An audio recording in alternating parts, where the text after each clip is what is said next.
वाचं मुखं पदं सम्भय जीवं किल बुद्धिं विनाशय ह्रीं ॐ स्वाहा ॐ ह्रीं बगलामुखी सर्वदुष्टानां वाचं मुखं पदं सम्भय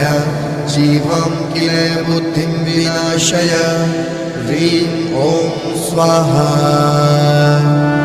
ॐ ह्रीं बगलामुखी सर्वदुष्टानां वाचं मुखं पदं सम्भय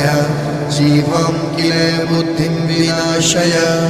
ह्रीं ॐ स्वाहा ॐ ह्रीं बगलामुखी सर्वदुष्टानां